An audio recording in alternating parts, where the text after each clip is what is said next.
we really wanted to talk about kind of more of the typical externalizing kinds of behaviors. So aggression, disruption, things like eloping from the classroom or perhaps the school. When I talk about aggression, I mean verbal and physical aggression. So things that typically are coming out in more obvious ways. Last week we talked about, or last time we talked about anxiety, which is typically thought of as an internalizing behavior. So something that is often more hidden.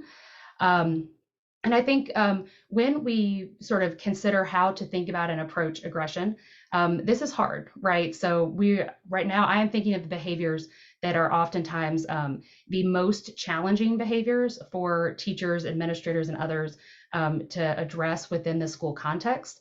And that are often talked about when we think about sort of behavioral approaches. So, how do we help this young person stay in their seat? How do we help them pay attention? How do we help them stay in the classroom?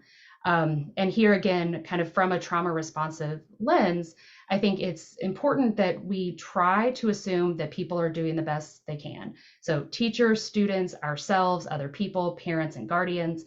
Rarely does behavior change result from telling someone to try harder. Oftentimes in these situations, I would say all the time, people are doing the best they can. Asking them to try harder is likely not going to result in them changing their behaviors. And so it's going to be more frustrating in terms of getting to the outcome we want to achieve. And that just from a very empathic, realistic perspective, oftentimes in schools, adults are very much looking at the short term of how do we make this behavior stop? Maybe it is impacting the learning environment. Maybe it's impacting other students. Maybe it's scary. And so oftentimes we are looking at these behaviors and kind of we become very short-term thinkers. How do we get this to stop so I can kind of continue with my day as proceeded and kind of move in that direction? And so sometimes we want young people to be quiet. We want them to do what the other kids in the class are doing. And so with this slide, I'm not suggesting that that is not the end game, but I think sometimes when we focus just on that behavior, we kind of lose sight of the forest for the trees. And sometimes that gets us into a little bit of a sticky situation. So oftentimes when I am having conversations with teachers, administrators, other folks in schools about some of these challenging or disruptive behaviors, I end up having some conversations with folks about how to prioritize. So, we have all of these behaviors happening. Where do we start? And so this is another nice triangle. We love our triangles around kind of where you should start or where we should start. And so looking at this triangle, this is one approach to kind of getting started. I am a big advocate for wherever you start is exactly where you were supposed to get started, kind of from a very practical perspective. And so this triangle is kind of showing what should be the top priority, the next priority, or the second priority, or the third priority. And so really looking at those, the highest priority being the behaviors that may be dangerous, aggressive, that are, presenting safety concerns, and kind of further down the triangle. I like this as a frame to look at different behaviors when you're in a position to look at and prioritize which behaviors you're going to focus on. I think that the reality is that often we are in a position where we don't have that choice of what to prioritize, either because we're dealing with one of these first priority kinds of behaviors in the moment, or because someone else has made the decision of what we're going to prioritize. So I just want to acknowledge that before we kind of move forward. Looking at this from a broader sort of public health approach definitely requires the opportunity to kind of zoom out and look at a whole bunch of behaviors at the same time. And that's often just not where we're positioned. And so if you are kind of thinking about how to prioritize student behaviors, but you're often in those situations where you're really talking mostly about individual student behaviors, there are some natural opportunities to kind of what I call think in triangles. So kind of focusing on the individual, but what about everybody else in the classroom? What about everybody else in the school? And so this top scroll is really focusing on that. So there are natural opportunities to take things from the individual to the group. Right now or recently kind of coming up on first quarter, which oftentimes is a milestone where schools are looking at things in a different way, looking at whole class performance, looking at how a grade level is doing, a natural opportunity to say, okay, here is an individual and zoom out, here's the whole group. looking at any kind of screening or testing that you're doing. So certainly mental health or behavioral health screening, but also any kind of testing that you're doing. So any kind of academic sort of progress monitoring, any data that are being collected to look at, that's going to push to look at a whole group versus an individual student.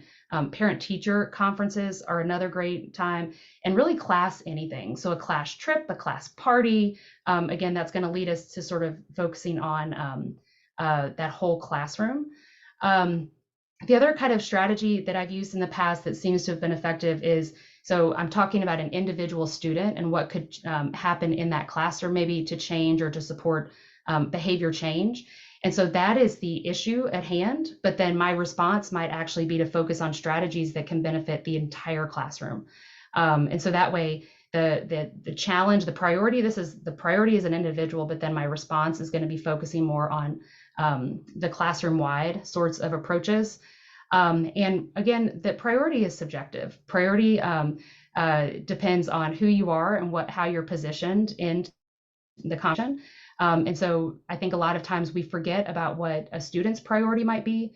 I think it's really important that we prioritize what the teacher is saying is the most concerning issue, kind of whatever it is that brought them to our attention in the first place, kind of how can we acknowledge that behavior.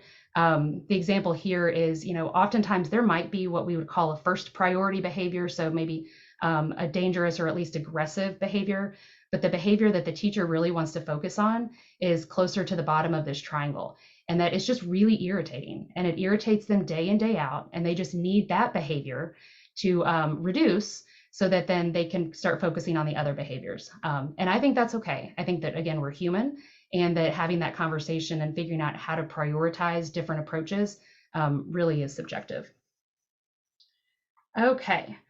So Melissa, just to chime in, there's another comment in the chat that I wanted to make sure we saw from Juan. This is my 4th year as a social worker in the school setting. I'm seeing more and more of the big conflict between attending to social emotional needs and compliance. The tendency to push for compliance is by default. Yeah, thank you so much for that comment there. And Chrissy, thanks for bringing it to our attention. Yes, I think I am guessing that probably resonates with a lot of people on the call today in terms of individual needs and social emotional needs and compliance. And I think that this is about the time of year that we would also start to see the rubber meet the road in terms of office discipline referrals that have now started that threshold where several minors are becoming a major. We're starting to talk about maybe brief out of school suspensions. We're starting to kind of meet that line where up until now it's maybe seemed like an accumulation of small incidents, and then from that compliance kind of perspective that we're starting to look at those data sort of adding up. And there's tension here, right? There's tension between compliance and individual needs. I think kind of an argument is that from a compliance perspective, part of it is that for an entire classroom to be successful, the entire classroom has to be adhering to some general behavioral expectations, right? Which I think calls for more of a compliance approach, so rules follow them, versus here is this individual student who has unique needs that make this different. And that tension is always there. Also, we know that compliance tends to emerge as folks get tired, as folks get busy, that compliance is there and oftentimes becomes sort of that reliant piece. And so I love your comment here. And Alexis, you had a comment as well? Sure. I was just gonna kind of reiterate the statement that I have begun to witness the struggle to accept or be open-minded to the fact that when kids know better, they do better, and that we have a significant amount of lagging skills that get in the way of just doing school, period. I love that. I love that in so many ways, Alexis, and it reminds me of even kind of what a reminder of what's here, and kind of this idea of how do we take what is going on with an individual and then reframe it to sort of what could support the entire classroom, and how oftentimes what becomes part of the suggestion for a teacher is making sure that the behavioral expectations are understood, they're taught, they're practiced, And that oftentimes when we think of someone being not in compliance, that maybe they don't actually know what to do. Which is a different thing, right? That's a different perspective, and again, that's kind of tapping into that empathy that then helps us approach it in a different way. If I've taught it, if I know that a young person knows what to do, I've seen it over and over again, and then we're seeing a different behavior, I'm going to come at it from a different perspective. And so, absolutely, kind of, what do people know how to do? What do young people know how to do? Have they forgotten? And kind of those lagging skills, and how that plays a part within that compliance perspective. Absolutely. Thanks you all for these amazing comments. Okay, just another quick piece, talking a little bit about operant conditioning, which is on the next slide. And so for this, and then we're going to talk through this and then talk about this case. But I think that I find this kind of visual for operant conditioning and just really kind of loosely having an understanding of operant condition, again, opens our toolbox in terms of how we might respond or approach. A lot of times when we are doing functional thinking, when we're problem solving around behaviors, a lot of it is kind of it's a little bit of an experiment, right? So once we define the behavior and we really are clear about what behavior we're talking about, it really is kind of this mix and match between, okay, if we change this antecedent, then kind of what is what comes after the behavior, what's the consequence, right? Or if this consequence shifts, then how might that change how we think about the antecedent?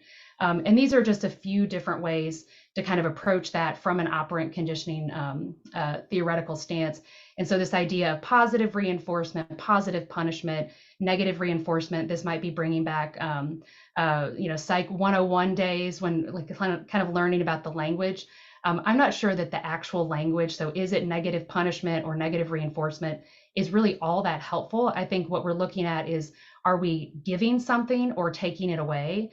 Are we trying to increase a behavior or decrease a behavior? And so different ways to combine that I think helps us think more flexibly about how we approach different behaviors and how we can start to shift either antecedents or consequences to try to change the behavior towards whatever we want it to be.